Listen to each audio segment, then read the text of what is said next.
কি সত্যি এক্সক্লুসিভ ইন্টারাকশনের জন্য সশরীরে উপস্থিত হবেন ফরেন করেসপন্ডেন্স ক্লাবের এই আয়োজনে? দেখুন, যে কোনো প্রক্রিয়াতেই শেখ হাসিনা সাংবাদিকদের সঙ্গে এই সংযুক্ত হওয়ার ঘটনাটা কিন্তু 5ই আগস্টের পর একেবারে প্রথমবারের মতো ঘটবে। বাংলাদেশ কিংবা ভারতের কোনো সাংবাদিকের সঙ্গে তিনি সরাসরি বক্তব্য দিয়েছেন, সংবাদ সম্মেলনের কোনো আয়োজন করেছেন, এটা কিন্তু এখন পর্যন্ত 2024-এর 5ই আগস্টের 17 মাস পর দিল্লিতে হঠাৎ করেই পরপর 2 সপ্তাহে আওয়ামী লীগের নেতৃবৃন্দের উপস্থিতিতে দুটো সংবাদ সম্মেলন অনুষ্ঠিত হচ্ছে। গত শনিবারের সংবাদ সম্মেলনের পর এখন পুরো ভারতীয় গণমাধ্যমের জল্পনা, আলোচনা এবং কৌতূহলের একদম তুঙ্গে পৌঁছেছে আজকের সংবাদ সম্মেলনটি নিয়ে, যে সংবাদ সম্মেলনটি অনুষ্ঠিত হতে যাচ্ছে ফরেন করেসপন্ডেন্স ক্লাবের আয়োজনে তাদেরই ভেন্যুতে। এর আগে গত শনিবার দিল্লি প্রেস ক্লাবে প্রথম আওয়ামী লীগ নেতৃবৃন্দ দিল্লিতে প্রকাশ্যে এসে দিল্লিতে আওয়ামী লীগের দুজন মন্ত্রী, সাবেক শিক্ষামন্ত্রী এবং সাবেক পররাষ্ট্রমন্ত্রী, তারা প্রকাশ্যে এসে একটা সংবাদ সম্মেলন করেন। কোনোটাই আওয়ামী লীগের ব্যানারে হচ্ছে না। আজকে শেখ হাসিনা উপস্থিত হবেন এই কথা যে আমন্ত্রণ পত্রে লিখে আমন্ত্রণপত্র ছাপানো হয়েছে, বিতরণ করা হয়েছে ফরেন করেসপন্ডেন্স ক্লাব এর আয়োজনে, সেই সংবাদ সম্মেলন বা মতবিনিময় সভাটির আগে গত শনিবারের সংবাদ সম্মেলনটি অনুষ্ঠিত হয়েছিল। জাতিসংঘ রিপোর্টের কি ফাঁক আছে, গলদ আছে, সেগুলো সাংবাদিকদের সামনে তুলে ধরতে, এবং সেখানে একটা মানবাধিকার সংগঠনের ব্যানারে করা ওই সংবাদ সম্মেলনটি দিল্লি প্রেস ক্লাবে অনুষ্ঠিত হয় এবং সেখানে প্রথম আওয়ামী লীগের 2জন মন্ত্রী উপস্থিত হন। তার পরপরই এ খবর ছড়িয়ে পড়ে যে এর পরের সপ্তাহে এমন একটি মতবিনিময় সভা আয়োজন করা হচ্ছে দিল্লিতে, যেখানে শেখ হাসিনা স্বয়ং উপস্থিত থাকবেন। সত্যিই কি শেখ হাসিনা উপস্থিত থাকবেন? মানে শেখ হাসিনা উপস্থিত থাকবেন এ কথাটা যখন ছড়িয়ে গেছে এবং আমন্ত্রণ পত্রে ফরেন করেসপন্ডেন্স ক্লাব, যেটি কিনা দিল্লিতে অবস্থিত বিদেশি সাংবাদিকদের একটি ক্লাব, সেই ক্লাব লিখেছেন যে ওখানে এক্সক্লুসিভ ইন্টারাকশন হবে প্রধানমন্ত্রী শেখ হাসিনার সঙ্গে। লক্ষ্য করার মতো বিষয় তো অবশ্যই যে তারা সাবেক প্রধানমন্ত্রী যেমন লেখেন নাই, তারাই সেই আমন্ত্রণপত্রে সুস্পষ্টভাবে উল্লেখ করেছেন যে শেখ হাসিনা বক্তব্য রাখবেন, শেখ হাসিনার সঙ্গে সেখানে একটা মতবিনিময়ের সুযোগ পাওয়া যাবে।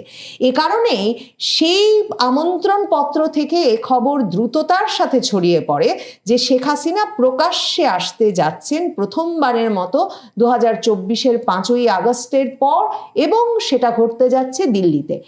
দিল্লির সরকার, ভারত সরকার যে এ ধরনের সংবাদ সম্মেলন, মতবিনিময় সভা আয়োজন করতে দিয়ে কিংবা ভারতে এ ধরনের অনুষ্ঠানের আয়োজন করতে দিয়ে, যেখানে আওয়ামী লীগের মন্ত্রীদের মন্ত্রী বলে পরিচয় করিয়ে দেওয়া হচ্ছে, যে সব আমন্ত্রণ পত্রে শেখ হাসিনাকে বাংলাদেশের প্রধানমন্ত্রী হিসেবে পরিচয় করিয়ে দেওয়া হচ্ছে, বুঝতে বাকি থাকে না যে দিল্লি ভারত সরকার সরাসরি একটা বার্তা দিতে চাইছে যে বাংলাদেশের রাজনৈতিক পরিসরে যখন কার্যক্রম চালানোর কোনো অনুমোদন নাই আওয়ামী লীগের, তখন তারা মনে করে যে তারা ভারতে সেই পরিসরটা তৈরি করে দিতে পারে এবং ভারতের গণমাধ্যম প্রস্তুত বাংলাদেশের রাজনৈতিক দল আওয়ামী লীগের মতামত, তাদের অবস্থানগুলো বিশ্বের আন্তর্জাতিক সংবাদ মাধ্যম, বিশ্বের সম্প্রদায়, আন্তর্জাতিক সম্প্রদায় এবং বাংলাদেশের জনগণের কাছে পৌঁছে দিতে তাদের গণমাধ্যমের মাধ্যমে। এবং বিবিসি বাংলা এই যে 23শে জানুয়ারি আজ শেখ হাসিনা একটা সংবাদ সম্মেলনে প্রকাশ্যে হাজির হবেন কিনা সে খবর যে ছড়িয়ে পড়েছে, ভারতের গণমাধ্যমের মধ্যে যে এটা নিয়ে ব্যাপক কৌতূহল সৃষ্টি হয়েছে, সে সম্পর্কে তাদের প্রতিবেদনটিতে লিখেছে যে কেন আওয়ামী লীগ ভারতীয় গণমাধ্যমকে গুরুত্বপূর্ণ মনে করছে, এবং সেখানে তারা বলেছে যে যেহেতু বাংলাদেশের সংবাদ মাধ্যমেও এই যে মানে আওয়ামী লীগের খবর প্রকাশ নিয়েও তো একটা বাধা নিষেধ আছে, এ অবস্থায় ভারতীয় গণমাধ্যমে যে কোনো খবর প্রকাশ হলে সেটা যথাযথ গুরুত্ব পাবে, সেটা ভারতে এসে সংবাদ সম্মেলন করবার একটা কারণ যারা সংবাদ সম্মেলন আয়োজন করেছেন, মানে আওয়ামী লীগের ব্যানারে তো করেন নাই, মানবাধিকার সংগঠনের ব্যানারে গত শনিবার তারা কিন্তু স্পষ্টত বলেছেন যে দিল্লির সংবাদ সম্মেলনই প্রথম নয়, জাতিসংঘ রিপোর্টের খুঁত গলদ ফাঁকগুলো নিয়ে তারা এর আগে লন্ডন, ব্রাসেলস সহ ইউরোপের বিভিন্ন দেশে সংবাদ সম্মেলন করে এসেছেন। কিন্তু ভারতে সংবাদ সম্মেলন করার বিষয়টা যে স্পর্শকাতর, এবং এটা যে ভারতের গোয়েন্দা সংস্থা, ভারতের নিরাপত্তা সংস্থা, ভারতের সরকারের এক রকমের সায় ছাড়া অসম্ভব, সেটা বুঝতে কারোই কোনো অসুবিধা হচ্ছে না। আসলে ভারত সরকার এখনো ভীষণভাবে অনিশ্চিত যে বাংলাদেশ 12ই ফেব্রুয়ারির নির্বাচনের মাধ্যমে একটা দীর্ঘমেয়াদী স্থিতিশীলতার দিকে যেতে পারবে কিনা। এটা নিয়ে ভারতের ভেতরের উদ্বেগ এতই বেশি, বিশেষভাবে যখন নির্বাচনটা আওয়ামী লীগকে দূরে সরিয়ে একটা অন্তর্ভুক্তিমূলক নির্বাচন হতে যাচ্ছে না, তখন সেই নির্বাচন স্থিতিশীলতা নিয়ে আসতে পারবে কিনা তা নিয়ে ভারত সরকারের ভেতরের উদ্বেগটা এতটাই বেশি। তার মধ্যে ভারতের গোয়েন্দা সংস্থাগুলোর খবর আছে যে খুব শিগগিরই বাংলাদেশে নানা ধরনের জঙ্গি হামলার ঘটনা ঘটতে পারে, তার সঙ্গে পাকিস্তানের বিভিন্ন জঙ্গি গোষ্ঠীর সম্পর্ক থাকতে পারে, এবং এমন একটা অস্থিতিশীল পরিবেশ তৈরি হয়ে যেতে পারে নির্বাচনের আগে যে নির্বাচনটা একটা লম্বা অনিশ্চিত সময়ের জন্য পিছিয়ে যেতে পারে। এই অবস্থায় ভারত মনে করছে যে আওয়ামী লীগের রাজনৈতিক পরিসরটা টিকিয়ে রাখা, আওয়ামী লীগের রাজনৈতিক কার্যক্রম টিকিয়ে রাখা, আওয়ামী লীগকে সংগঠন হিসেবে শক্তিশালী রাখা, সংগঠিত রাখা এবং তাদের অবস্থান সংবাদ মাধ্যমের মাধ্যমে তাদের জনগণকে জানান দেওয়ার কাজে সর্বতোভাবে সহায়তা করা উচিত।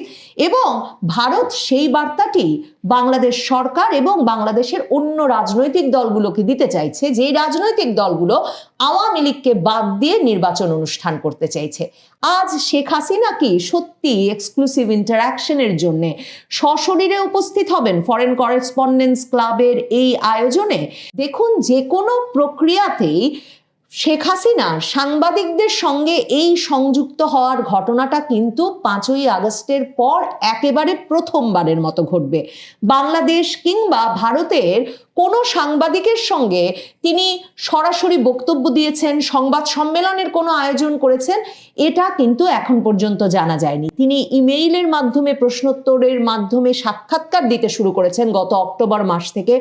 অনেকগুলো সাক্ষাৎকার দিয়েছেন বিবিসি, ইন্ডিপেন্ডেন্ট, রয়টার্স, আন্তর্জাতিক গণমাধ্যম, সকল শীর্ষ গণমাধ্যমে এবং ভারতের সকল শীর্ষ গণমাধ্যম। যে তিনি যে নিরাপদ গৃহে আছেন, তিনি যে নিরাপদ বাসভবনে আছেন, সর্বোচ্চ নিরাপত্তার চাদরে ঢেকে যে তাকে রাখা হয়েছে 5ই আগস্টের পর থেকে, যেখান থেকে তিনি বিভিন্ন প্ল্যাটফর্মে এবং টেলিফোনের মাধ্যমে আওয়ামী লীগের দলীয় নেতা কর্মী, অঙ্গ সংগঠনের একেবারে তৃণমূলের নেতা কর্মী, তাদের পরিবার পরিজন সকলের সঙ্গে প্রতিদিন ব্যাপক যোগাযোগ রাখছেন, এবং তার সেই যোগাযোগের ভিত্তিতেই দল সংগঠিত হয়ে উঠছে, এবং তা নিয়ে বাংলাদেশ সরকার বারবার আপত্তি জানাচ্ছে। সেসবের মধ্যেও তিনি তাকে কখনো যোগাযোগ বন্ধ করে ইউনূস প্রধানমন্ত্রী মোদীকে সরাসরি নালিশ করেছেন। প্রধানমন্ত্রী মোদী সোশ্যাল মিডিয়া ব্যবহারের জন্য তিনি আমাদের অতিথি, তিনি একেবারেই স্বাধীন, এ বিষয়ে ভারত সরকার কাউকে নিষেধাজ্ঞা আরোপ করতে পারে না।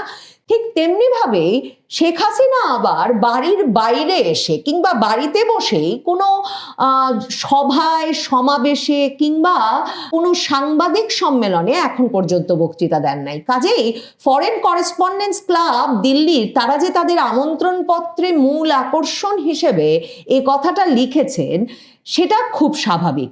ভারতীয় প্রেস ক্লাবের সাবেক সভাপতি গৌতম লাহিড়ী, তিনি প্রথম এই খবরটা সংবাদ মাধ্যমে দিয়েছিলেন যে শুক্রবার 23শে জানুয়ারি আরেকটি সংবাদ সম্মেলন হবে এবং সেখানে শেখ হাসিনা উপস্থিত থাকবেন। তারপর থেকেই ব্যাপক আলোড়ন এবং জল্পনা শুরু হয় এই নিয়ে। গৌতম লাহিড়ী কি জানেন আজ 23শে জানুয়ারি দিল্লিতে শেখ হাসিনা উপস্থিত হচ্ছেন? গৌতম লাহিড়ীকেই